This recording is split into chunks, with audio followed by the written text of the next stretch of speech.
তো আইসিইউতে বড়মশাই কেন ছিল সবটাই তোমাদের বলবো, আর কি হয়েছিল সবটাই বলবো। তোমরা একটু ভিডিওটা শেষ পর্যন্ত দেখতে থাকো, অবশ্যই সাথে থেকো। তো হ্যালো বন্ধুরা, সবাই কেমন আছো? আশা করি সবাই সুস্থ এবং ভালো আছো।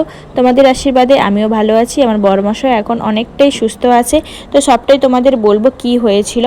তো তোমরা একটু ভিডিওটা শেষ পর্যন্ত দেখতে থাকো। অনেকেই আমার বন্ধু বা বলতে পারো শুভাকাঙ্ক্ষী সবাই অনেকে আমাকে কমেন্টও করেছো এবং অনেকে আমাকে মেসেঞ্জারেও পার্সোনালি অনেকে জিজ্ঞেস করেছো যে কি হয়েছে। তো কাউকে এমন ব্যাপারটা হলো এমন যে কাউকে মানে কমেন্ট করে বা মেসেজ করে জানানোটা আমার পক্ষে সম্ভব হয়ে উঠছিল না। তো একটা ভিডিওর মাধ্যমে আমি তোমাদের সবাইকে বলবো, অবশ্যই সবাই সাথে থেকো। শনিবার সন্ধ্যেতে ওরা পায়ে একটা চোট লাগে, তো ও বলছে যে পাথরে চোট লেগেছে। যাই হোক, একটা ছোট কাটার চিহ্ন দেখা যায়। তো তারপরে ওর মাথা ঘুরে ও একটা দোকানে বসে পড়েছিল। তো তারপরে আমি গিয়ে একটা দাদা বাইকে বসে ওকে ডাক্তারের কাছে নিয়ে যায়। তো সেখানে গিয়ে একবার বমি করে, তারপরে ও অ্যাসিডিটির জন্য সেখান থেকে ওষুধ দেয়। তারপরে সারা রাত, শনিবার সারা রাত ধরে ওর লুজ মোশন হয়েছে।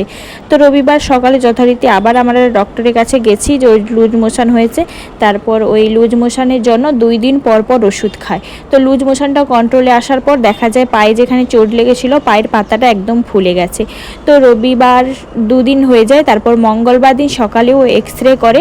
এক্সরে তো এখানে একজন ম্যাডাম ডক্টরকে আমরা দেখাই। তো ম্যাডাম এক্সরে রিপোর্টটা দেখে বলে তো পায়ের চোটটা কিন্তু ফোলাটা কিন্তু পায়ের পাতা থেকে একদম উপরের দিকে অনেকটা ফোলাটা উঠে এসছে।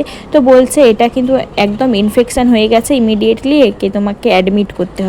তো যথারীতি ম্যাডামের রেফার অনুযায়ী একটা নার্সিংহোমে আমরা যাই, সেখানে আমি তাকে অ্যাডমিট করাই।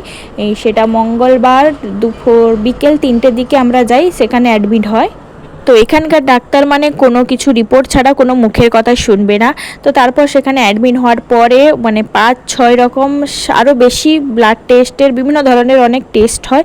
তারপরে রাতের দিকে রাত 11টার দিকে রিপোর্ট আসে যে ওর প্লেটলেট একদম কমে গেছে, যেটা সাধারণ মানুষের 1.5 লাখ থেকে 4 লাখের মধ্যে থাকে প্লেটলেট। তো সেটা ওর 18,000-এ নেমে গেছে, মানে একদমই সিরিয়াস অবস্থায়। তো সেই অবস্থায় ডাক্তার আমাকে রেফার করে যে ওকে আইসিইউতে নিতেই হবে, কারণ ও একদম ইমার্জেন্সি পয়েন্টে চলে এসছে। মানে যেটা মানুষের 1.5 লাখ থেকে 4 লাখের ভিতরে থাকে সেটা 18,000-এ নেমে গেছে, মানে 100-র মধ্যে 99 ভাগ ওর শরীরে নেই। যেটা প্লেটলেট মানে যেটা ডেঙ্গু হলে সাধারণত প্লেটলেটটা কমে যায়, বা রক্তজনিত কোনো সমস্যা থাকলেও প্লেটলেট কমে যায়, কিন্তু ওর হঠাৎ করে প্লেটলেটটা কমে যায়। ওর ডেঙ্গু ম্যালেরিয়া সব কিছুই টেস্ট হয়, সব কিছুই নর্মাল আসে। তো সাধারণত এটার জন্যই প্লেটলেটটা কমে যায় ইনফেকশানের জন্য। তারপরে ওই 2 দিন আইসিইউতে থাকে। আইসিইউতে থাকার পরে পরের দিন প্লেটলেট ওকে যথারীতি দেওয়া হয়। প্লেটলেট দেওয়ার পরে প্লেটলেটটা যেটা 18,000-এ ছিল সেটা পরপর বাড়তে থাকে। তারপরে আইসিইউ থেকে রিমুভ করে নর্মাল বেডে দেওয়া হয়। নর্মাল বেডে দেওয়ার পরে তারপরে পায়ের পুরো পা, কোমর থেকে পা পুরো পর্যন্ত সোনোগ্রাফি হয়। সোনোগ্রাফি হওয়ার পরে মানে শুধুই ইনফেকশন ছাড়া আর কিছুই ধরা পড়েনি। ও কিন্তু বলেছিল পায়ে একটা পাথরে চোট লেগেছিল, কিন্তু আমাদের সন্দেহ যে ওর চোট লাগেনি, কোনো বিষাক্ত পোকার কামড়ে ও পুরো ইনফেকশান পা থেকে শরীরে গিয়ে প্লেটলেট কমে গিয়ে এতটা সিরিয়াস অবস্থায় গিয়েছিল।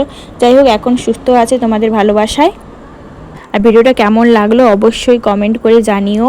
আর সবাই ওর জন্য প্রার্থনা করো যেন যতটা আগের থেকে আরও যেন তাড়াতাড়ি সুস্থ হয়ে ওঠে। আর সবাই এতক্ষণ সাথে থাকার জন্য সবাইকে অসংখ্য ধন্যবাদ।